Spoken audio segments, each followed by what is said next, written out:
We saw Chase Elliott, Trouble, one of the best turn in the 6, business. Noah Gragson's into the tire barrier again, and he's stuck again. He's trying to back it up. He can't do it. He's wedged into the tire pack in turn number 6, as everybody will race by to his inside. Not able to get rolling, so they will have to help him get out of that tire barrier. Front still getting sorted out. Cole Custer fought hard to try to get that position. Oh, the one car spinning around on the front straightaway. Sam Mayer right in front of a few cars. And even the 91 got into him, Kyle Weatherman. Okay, get it rolling. Right side is caved in, right around all the fenders. Third caution already. Just keep it on the lead lap. Looked like he was on the Off inside. of 4. I don't know what happened. So chaotic on board with the 48 of Parker Kligerman. Oh, there you go. So the one car was chasing the 2 off turn 4. The 2 catches the fence, you know, doesn't want to be there. And as he kind of corrects down the track, it spins the 1 out. And then behind them. Car goes around in the trial, the spinning, sliding out of control. BJ McLeod brings out the caution. Stenhouse has wrecked on pit road with Tyler Reddick. Another car is sitting littered in the grass. Coming into frame here at the top, and there's Tyler Reddick. All of them in their first 500 start, and it's on. Yeah, and I just wonder if McLeod was trying to get woed up, and I think Cody Ware had no idea he was coming to pit road. And you're right, Jimmy Johnson did get collected in that. 3 drivers. That 7 truck you're talking about, right, Michael? Yeah. Oh. Sawalich brings out our caution for the 6th time today. Tough break. You see him moving around in the truck. Tough break for Sawalich, but this may be the time. We're going to have about 40 laps to go for that Hail Mary to come in and put some tires on. Even though we don't have that many laps. Cautions putting more trucks back on the lead lap. Just got a little bit loose inside of Ben Rhodes. Immediately thinks better of it. Can't say I blame him. But he'll try it again coming off of turn number 4. Contact, hard hit by Austin Thaxton. Peyton Seller's involved. Big contact. Caution flag flies. Austin Thaxton's car is destroyed. Trouble in turn number 4. JP Bergeron with Josh Collins. And if I'm Bergeron, I want to find reverse as quick as I can, and that one machine get down off the 20. More of a block. Contact. Oh, and he puts him in the wall. Into the wall goes Bowman. And now Suarez and Harrison Burton caught up. Stay all the way at the top and stop. Free pass is going to go to Truex Jr., I believe. So down the front straightaway, the 99 of Suarez has the run. He's looking low, and Bowman's going to take him all the way down the racetrack. And as they go back up, the 99 hooks him in the right rear and turns Bowman into the outside wall. I get the first block. The second block's ridiculous. I mean, you know, you block a guy to the inside, that's fine. Guy turns to the right and then block him on the right again. I mean, that's just not good. So I agree with you. I don't put that on Suarez at all. Bowman, if he wants to turn left and run him down to the bottom, that's fine. But Side by side behind is going to give him a little bit of breathing room. 95 of the 18 beating off each other. There's contact for the race lead, but there's a caution. Kerwin, though, spins and saves the car. So the yellow is before the white flag.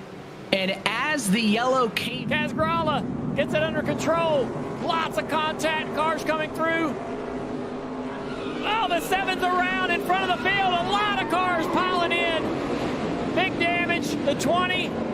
The 9 car, the 26. Bowman in the 17 spun out. Foam everywhere.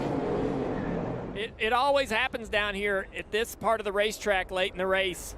Everybody trying to get everything they can. Let's see. It's like Cole Custer just trying to, Cole's trying to stay in the fight. Comes back across the racetrack and clips the 7 and turns him around. Side drafting. Alex Bowman trying to drive up the racetrack and take his line away. Pushes him up into the dirt. Oh, we got a spin.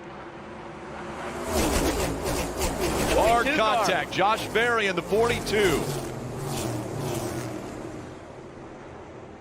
And again, Josh Berry subbing for Noah Gragson. Take another look at what happened.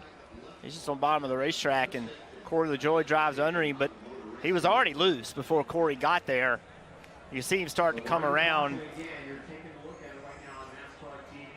Nice job by the 54, realizing what was happening in front of him, getting out of the gas. Another big rear impact. See if they're able to make quick time of them when they catch them.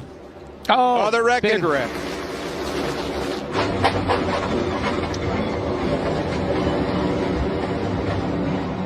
That's a product of catching those cars. Everybody's on a little bit different. A pileup in turn one with 18 laps to go. Michael McDowell, Ryan Preece, Martin Truex among those involved. Make them all. So you can see the pipes and the 2-car. He was lifting hard, stacks them up behind them. McDowell gets in the back of Preece, turns him around. The rest is history. But I take it back to Gregson. You see that lap car that they were going around. Always movement like that creates. Caution comes out. Caution is out. The 26 of Max Zachem has come to a stop to the outside lane of the racetrack, and that brings out the caution now for the second time today after the red flag. Well, Santos getting ready to climb out of that race car, just his first start of the season. Get a look at it here from the speed shot in turns 1 and 2. That car took off in the middle of the corner, and boy, he hit at a ton, slapping the right side of that car pretty flat against the outside safer barrier, but the incident was already in motion. A lot better start that time for Andres. Gustine on the inside, Andy J, and they're wrecking behind him. Kitzmiller is one of those cars. Oh, wow. Brian Doza, the 57, slams into the side. If something happened to Kitzmiller, it looks like. I don't know if it just was it simple, a matter of spinning the tires or something else, and I'm not sure. To me, that has every making of a missed shift. Yeah. Because it's like, obviously, you'd be going from second to third. So that looks like a second to first moment, which slows down the transmission and obviously a lot of wheel speed. Mandy Chick in the 74. You're right on board. That could be a tall order. Oh, heavy damage. And he gets hit hard. Right in front of your leader, Martin Truex Jr. barely got through that. Barely got through there, and he was able to stay in the lead also, I believe. Anthony Alfredo, I believe, is who piled into it. Tore up. And Corey LaJoie, who was fighting to stay on the lead lap, will not. Gonna need some dude wipes to clean this up. Low-hanging fruit, Clint. And for aerodynamics, but that you might need the front radiator though. That thing is destroyed. Yeah, you see the 10 of Amarola got a little bit too low, maybe got into that dirtle.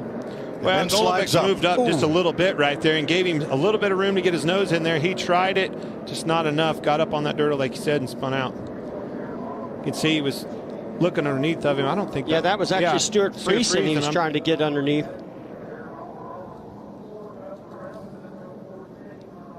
I believe that was Golovic that he hit. It's the 38 of. Oh, and here's the leader. That, look at him sneak through. Just barely. Be careful racing this 19 here. Oh, and into the wall hard, the 8, Josh Berry, as well as Sam Mayer in the 1. More contact behind him. Ryan Sieg in the 39 is around. 3 junior motorsports cars. Big fire under the hood for the 8 of Josh Berry. It looks to me that the right front goes down. So right here they bang, and now watch this. Before he hits the 1, there are sparks underneath the rear bumper, which I wonder if the 8 didn't cut a right front, because it just seemed to really go straight. Here's a great shot of it. Come off turn 4. The 1 comes down and makes a little bit of contact. I'd love to see what Josh has to say, but it wouldn't shock me if he says, we banged, and then... Oh! Suarez! Briscoe got into the back of Suarez, and he gets pounded. Dang it. Oh, Buscher's upside down. I think he hooked a drain underneath the car, and that's what flipped the car. The upper A-frame was broke. The whole right front suspension dug in. That was Todd Gilliland, tried to go high and just didn't have enough room. See, that right front wheel dug underneath the car, and that's what dug in and caused it to start flipping. Violent crash. Now let's ride.